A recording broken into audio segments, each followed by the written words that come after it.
వాడు సిగ్గులేనోడు, తడవకోసారి వస్తుంటాడు మన దగ్గరికి, వచ్చి ఈ మాట చెప్పి మోసం చేస్తుంటాడు. దేవుని మీద మనకు అనుమానం కలిగేటట్టు, దేవుని ప్రేమను మనం సందేహించేటట్టు, దేవుని శక్తిని సందేహించేటట్టు, దేవుని జ్ఞానాన్ని సందేహించేటట్టు వాడు చేస్తాడు. అందుకే దేవుని ఆత్మ నీతో మాట్లాడుతున్నాడు. నానా విధములైన శ్రమల్లో నలుగుతున్న నా కుమారి, నానా విధములైన శోధనల చేత కొట్టబడుతున్న నా కుమారుడా, నేను నిన్ను ప్రేమించుచున్నానని నువ్వు ఎరుగుదువా? నేను ఎరుగుదును తండ్రి. అట్లయితే నా మీద ఆనుకొని నిమ్మళంగా ఉండు. ప్రస్తుతానికి నా మీద ఆనుకొని నువ్వు నిమ్మళంగా ఉండు. భవిష్యత్తులో నేను నిన్ను ప్రేమించితనని నువ్వు తెలుసుకోవటం కాదు, నిన్ను ఇబ్బంది పెట్టిన వాళ్ళు కూడా తెలుసుకునేటట్టు చేస్తానన్నాడు.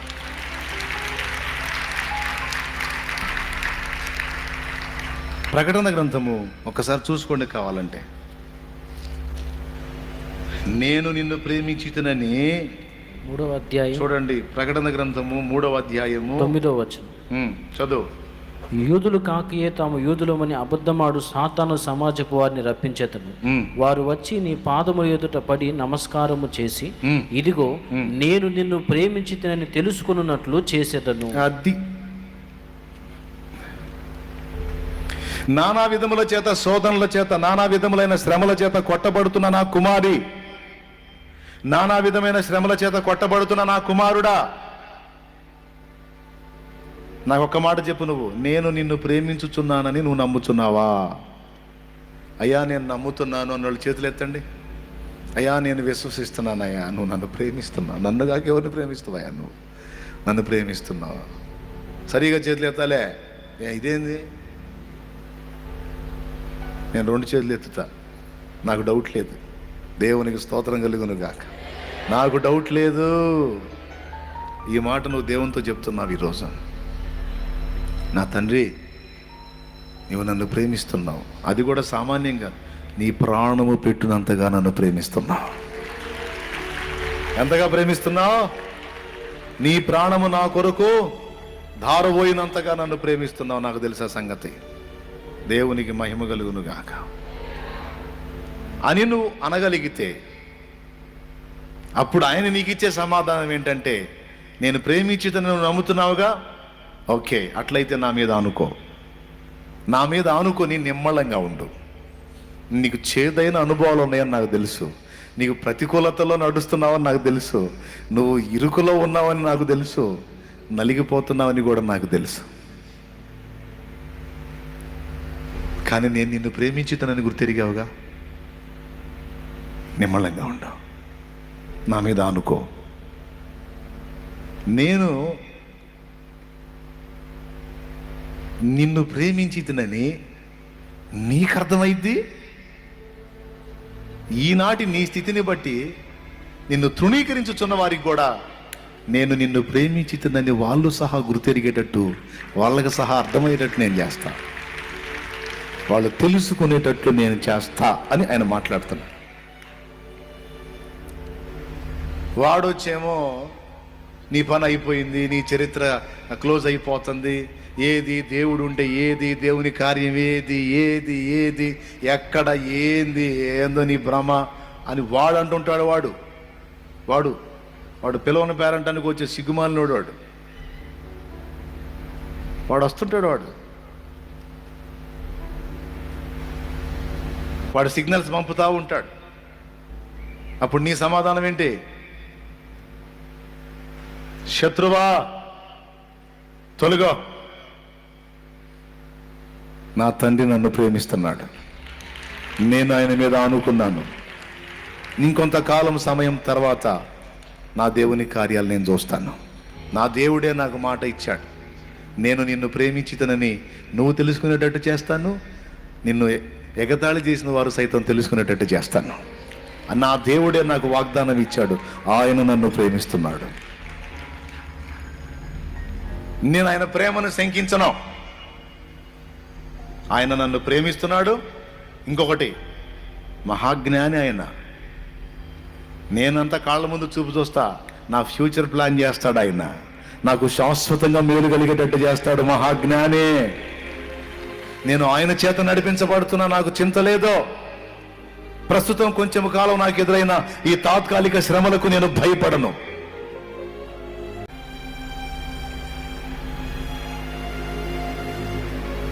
విశ్వాసి, దేవుని ప్రేమించు బిడ్డ, దేవుని మీద అనుకో, పూర్ణ శాంతిని అనుభవిస్తావు.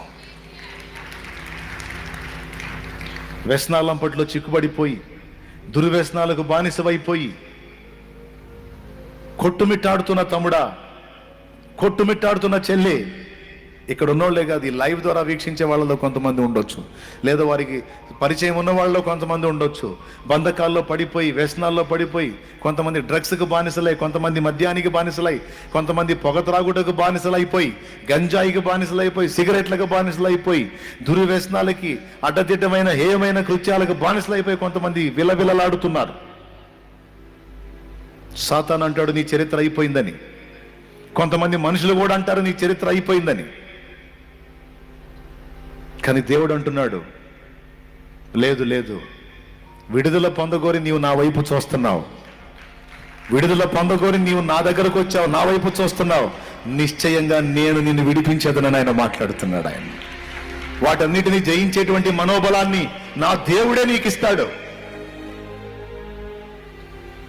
ఓయబ్బా, నీకంటే భయంకరమైన తాగుబోతులు, భయంకరమైన గంజాయిలు తాగినోళ్ళు, భయంకరమైన డ్రగ్స్కి అలవాటైన వాళ్ళు ఎంతో మంది వాటి నుంచి విడుదల పొంది ఈరోజు దైవ జనులై సేవ చేస్తున్నారు, దైవ జనురాళ్ళై సేవ చేస్తున్నారు. నువ్వు కూడా చేస్తావు. నాకు ఇంతటితోనే అయిపోయింది, ఇక నేను బయటపడలేను అని నువ్వు అనుకోవద్దు, అనుకోవద్దు. నీకు నిరీక్షణ ఉంది, నా దేవుడు ఉన్నాడు.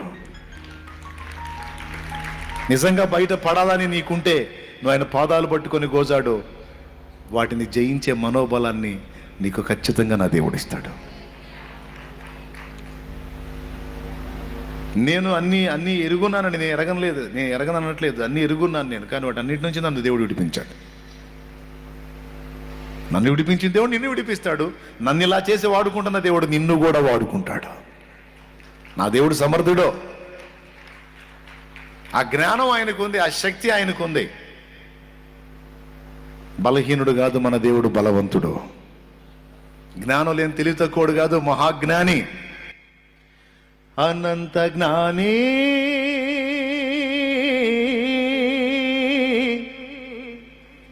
విశ్వానికి యజమాని, నా హృదయపు అభిమాని, నా జీవిత చుక్కాని నీవే. అనంత జ్ఞాని,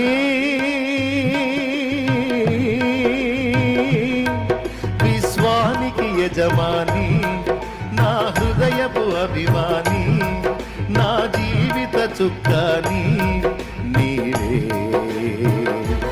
అనంత జ్ఞాని,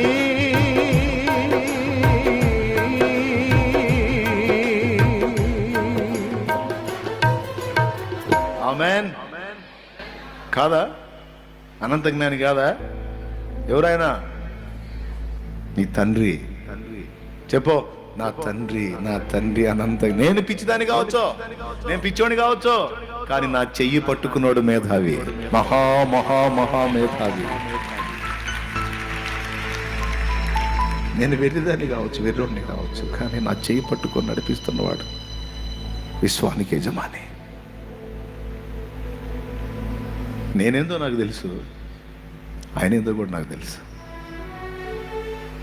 నేను బలహీనుడని తెలుసు, కానీ నన్ను పిలిచి నా చేయి పట్టుకున్నవాడు బలవంతుడని తెలుసు.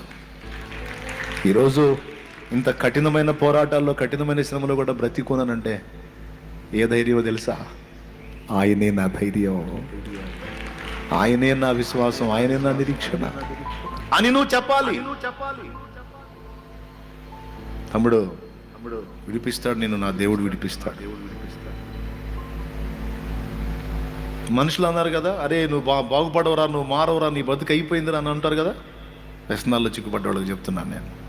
నీ సొంత వాళ్ళు అని ఉంటారు, నీ ఫ్యామిలీ అని ఉంటారు, నీ కథ క్లోజ్రా, నీ చరిత్ర అయిపోయిందిరా, ఇంకెక్కడరా నువ్వు బాగుపడేది అని ఉండొచ్చు. ఆఖరికి నీ మనసు నీకే చెప్తుండొచ్చు, అయిపోయింది, వ్యసనానికి బానిస అయిపోయావు, ఇంకా లేదని. కానీ ఈరోజు నీకు శుభవార్త, ప్రభు నీతో ఉన్నాడు, ఖచ్చితంగా నేను విడిపిస్తాడు ఆయన.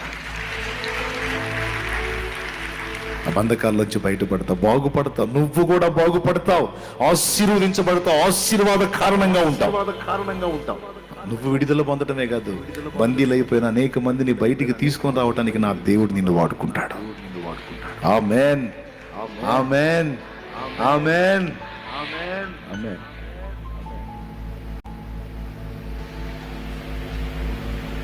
దేవుడి ప్రేమని సందేహించేటట్టు, దేవుడి శక్తిని సందేహించేటట్టు, దేవుడి జ్ఞానాన్ని సందేహించేటట్టు వాడు మాయ చేస్తాడు. లెక్క చేయొద్దు.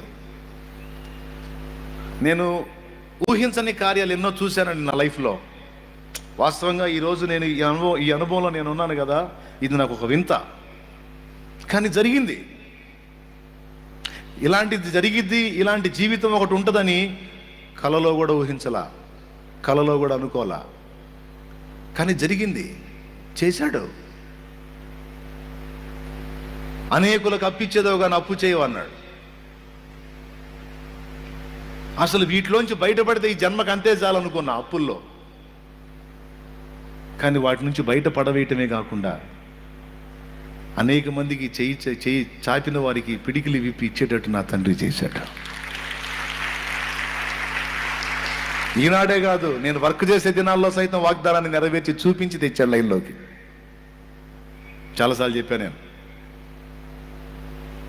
అది ఎట్లా సాధ్యం? కొన్నిసార్లు ఇప్పుడు మీ సిచ్యువేషన్స్ చూస్తే పూర్తి డ్రై పొడిబారిపోయినట్టుగా అయిపోతాయి మీ పరిస్థితులు, అయి ఉంటాయి. ఆ పరిస్థితుల్లో ఉన్న నీకు అనిపించింది, ఇది మారిద్దా, అసలు సాధ్యమేనా, ఇది ఎట్లా మారిద్ది, ఇంత దారుణంగా అయిపోయింది నా బతుకు, ఇంత దారుణంగా ఇరుక్కుపోయి ఉన్నాను నేను పీకల దాకా, ఎట్లా? మన కుటుంబం వచ్చారు, 6 కోట్ల రూపాయలకి మోసపోయామన్నాం మేము, 6 కోట్ల రూపాయల అప్పులో ఉన్నాం మేమని. నేను చెబుతున్నా, 60 కోట్లైనా అది యేసయ్యకు లెక్క కాదు. 60 కోట్లైనా అది యేసుకు లెక్క కాదు.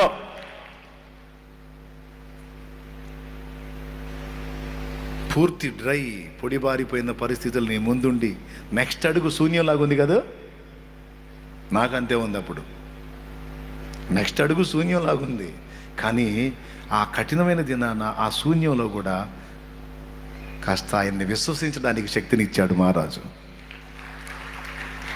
నన్ను నేను నమ్మలేదు, నాకెవరో సాయం చేస్తారని కూడా నమ్మలేదు, కానీ పిలిచిన వాడు నమ్మదగిన వాడని నమ్మా. ఆయన తలుచుకుంటే ప్రకృతిని శాసిస్తాడు, మనుషుల్ని శాసిస్తాడు, రాజ్యాలను శాసిస్తాడు, రాజుల్ని శాసిస్తాడు.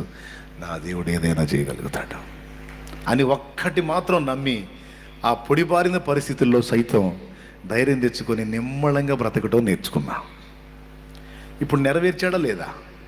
ఒక అసాధ్యమైన కార్యం జరుగుతుంది ఇక్కడ.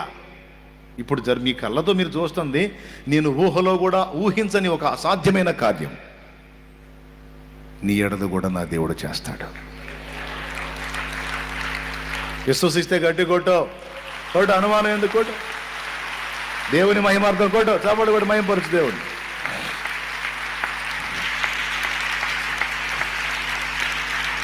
నా దేవుని కృప. శత్రువు మోసం చేసే మాటలు నమ్ముతావా? సర్వలోకాన్ని మోసపుచ్చాడు వాడు, నిన్ను కూడా మోసం చేసి మనశ్శాంతి లేకుండా చేస్తున్నాడు. వాడి మాటలు వింటావా, యేసయ్య మాటలు వింటావా? నువ్వు ఎవరి మాటల మీద ఆధారపడతావు, ఎవరి మాటల మీద ఆనుకుంటావు? వాడి మాటలు వింటే ఉరేసుకోవాల్సి వచ్చింది, ఇక అంతే, చావు తప్ప ఏం కనపడదు. కానీ యేసయ్య మాటలు వింటే సచ్చేవాడు కూడా బతుకుతాడు, అంత నిరీక్షణ ఉంది ఆయనలో. యేసయ్యా నా నిరీక్షణ ఆధారమా, నా నిరీక్షణ ఆధారమా, యేసయ్యా నా నిరీక్షణ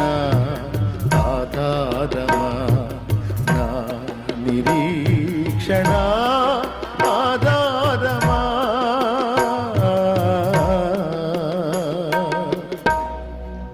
దేవునికి మహిమ కలుగునుగాక. నమ్ముదామా దేవుణ్ణి? సైతాను మాటిని సందేహిద్దామా? దేవుని ప్రేమని, జ్ఞానాన్ని, శక్తిని, బలాన్ని నమ్మండి. ఈరోజు దీనంగా ఉండొచ్చు నీ పరిస్థితి, కానీ అది మారునన్న నిరీక్షణ అయితే ఉంది.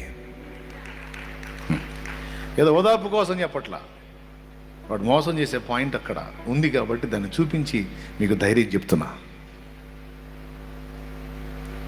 నా దేవుడే పలికిస్తున్న మాటలు. మోసపోవద్దు శత్రువు చేతిలో, వాడు మోసగిస్తాడు. మొదటిది దేవుని ప్రేమను శంకించేటట్టు, దేవుని శక్తిని, జ్ఞానాన్ని శంకించేటట్టు చేస్తాడు. మొదటిది. రెండవది, యేసు ప్రభు దగ్గరికి వచ్చి మోసం చేయబోయాడు. చూడండి, యేసు ప్రభు దగ్గరికి వచ్చి మోసం చేయబోయాడు. ఏం చేశాడు? ఏ పాయింట్లో? ఒకళ్ళతో నీకెందుకు, 40 రోజులు ఫాస్టింగ్ ఉన్నావు, బాగా ఆకలి అవుతుంది, ఈ రాళ్ళను రొట్టెలుగా చేసుకొని తిను, నీకోసం నువ్వు చూసుకో, నీకోసం నువ్వు బతుకు అనే శోధన రెండవది. మన కోసమే మనం బతకాలి అనేటట్టు చేస్తాడండి వాడు.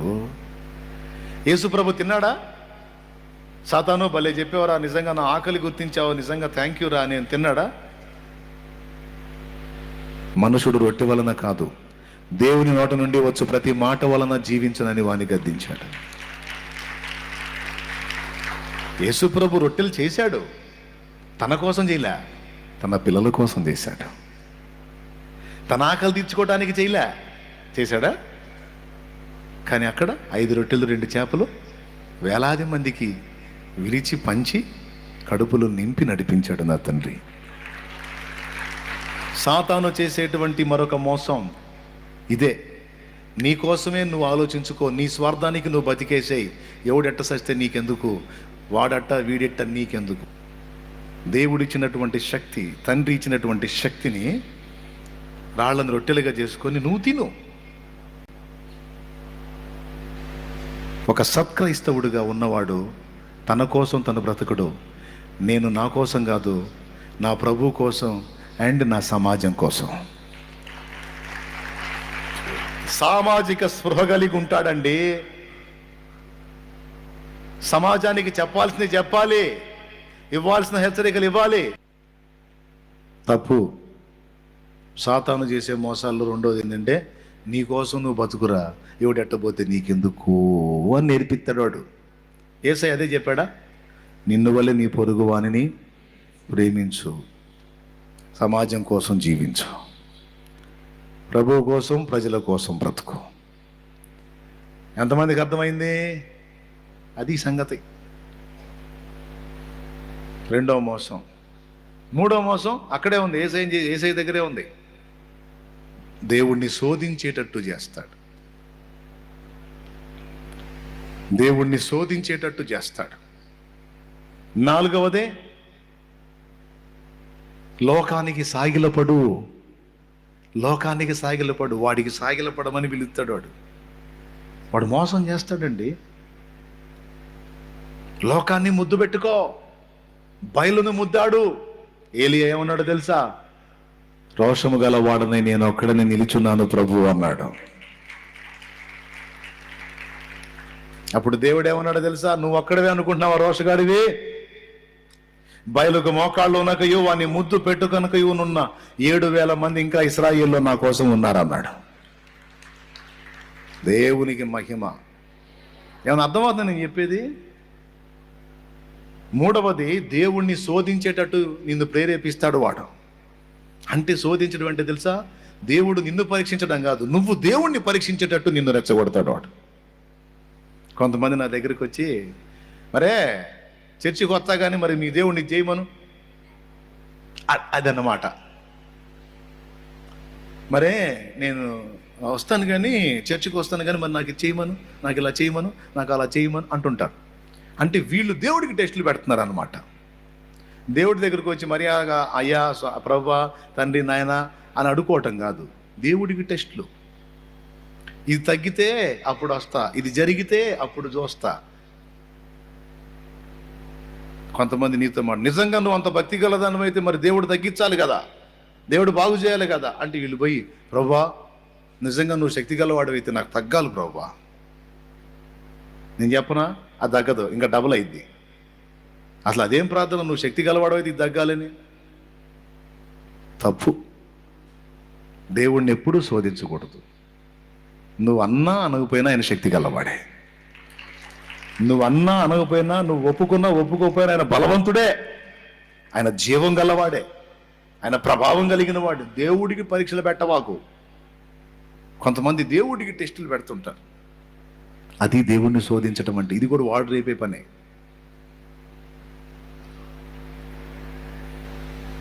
లాస్ట్ మాట ఏంటి, 4వది, సాగిలపడు, ఈ లోకమును దాని మహిమను నీకు ఇత్తును, అది నా వశమునకు అప్పగించబడి ఉంది. ఒక్కసారి నా కాలు మొక్కు, నా కాలు మొక్కు, నాకు లొంగు, నాకు లోబడు, ఇదంతా నీకు దారాదత్తం చేస్తా అంటాడు వాడు. కొంతమంది ఇప్పటికే లోకంతో రాజీ పడిపోయారు. కొంతమంది బాప్తిస్మం పొందిన వాళ్ళు కూడా, స్తోత్రం,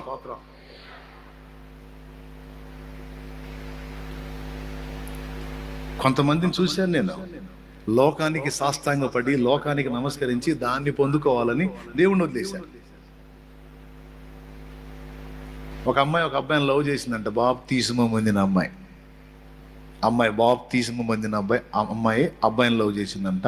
వాడు పక్కా అన్యుడు, అస్సలు యేసుప్రభు అంటే ఒప్పుకోడు.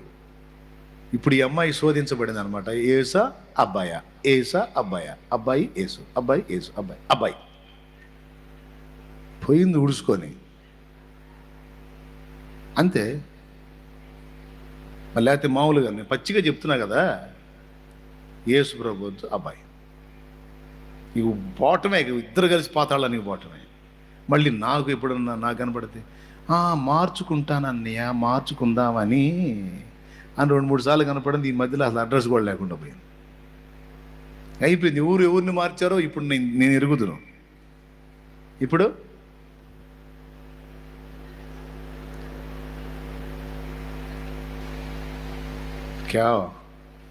క్యావుజీ ఒకడేమో అమ్మాయి కోసం దేవుణ్ణి వదిలిపెడతాడు, ఒక ఆమెమో అబ్బాయి కోసం వదిలిపెట్టిద్ది, ఒకళ్ళేమో పార్టీ కోసం వదిలిపెడతాడు, ఒకడేమో కులం కోసం వదిలిపెడతాడు, ఒకడేమో మతం కోసం వదిలిపెడతాడు, ఒక్కొక్కళ్ళేమో కబరస్థానంలో స్థలం, శ్మశానంలో స్థలం ఈయనని. ఏంది అటు చూశారు? నిజం. మరే మా వాళ్ళు సమాధులు దానిలో నీకు చోటు ఇవ్వమంటున్నారు అన్నయ్య, అందుకని ఎందుకైనా మా వాళ్ళు కావాలి కదా, అందుకని చచ్చిపోతే నీకు మంచం ఇవ్వమంటున్నారు, కబరస్థానంలో చోటు ఇవ్వమంటున్నారు, అందుకని పోయి వాగులో కలిసావా, పో, ఇలాంటి వాళ్ళు పోవటమే మంచిది, పో, ఎందుకు అటు ఇటుగా వాళ్ళు పో. లోకమంతా నన్ను వదిలినా నాకు యేసు చాలు అనుకునే రోషగాళ్ళు కావాలి. లోకానికి సాగిల పడను, లోకానికి సాష్టాంగ పడను. సాతానా పొమ్ము, నీ దేవుడైన ప్రభు, అద్వితీయ ప్రభు, ఆయనకు మొక్కి ఆయనకు మాత్రమే నమస్కరించవాలని ఉంది.